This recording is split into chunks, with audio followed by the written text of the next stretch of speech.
all things real estate. It's your boy Mondenzo, the billionaire from Alex. And today, guys, I'm continuing with part 2 of the video that I started last week, which was the differences between buying and renting a house. So today I actually want to look at the advantages and disadvantages of both these options. So let's get into it.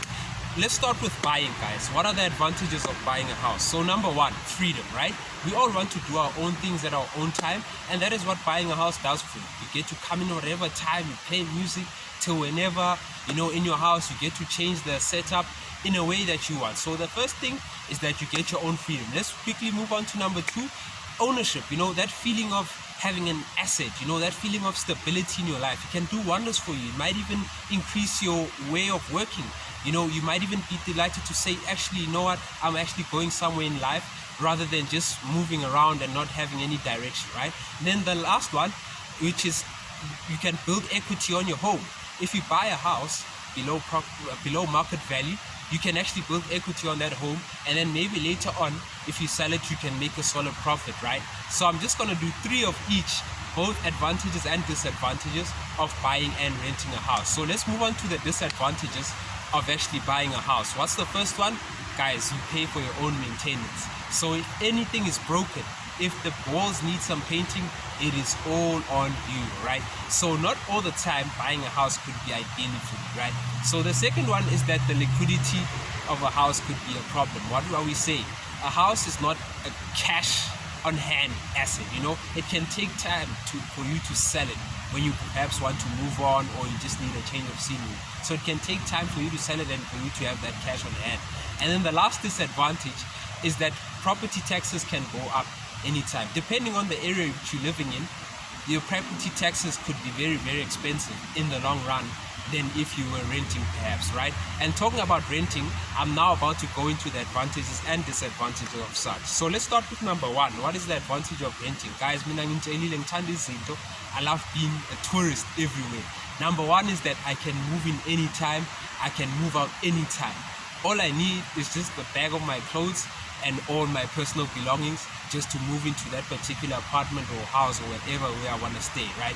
I can do whatever I want in terms of my moving, and there's not too much paperwork with that. Number 2 is that I don't get to pay for my repairs. I don't pay for the maintenance. I pay once a month, 3.5 or 5,000, wherever you want to stay. I pay once a month.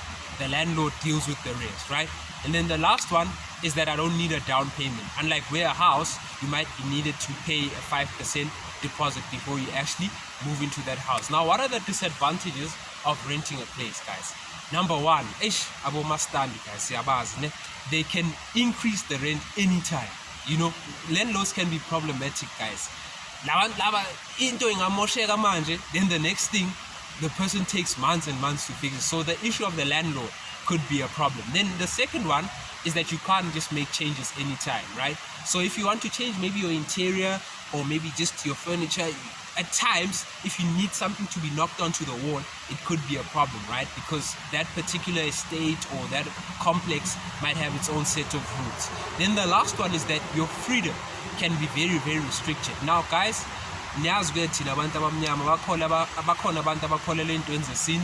those who want to do ancestral ceremonies, that could be a problem for you.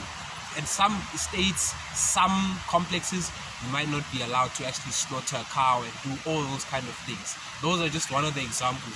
Your freedom can be limited. Some places, maybe they have a time of 10 o'clock for you to stop playing music, and you have to abide by them. So guys, those are the advantages and disadvantages, the good and the bad, of either renting or buying a house. So guys, if you're not sure, you still need some advice, do get in touch with us on our socials. The links are right below this video.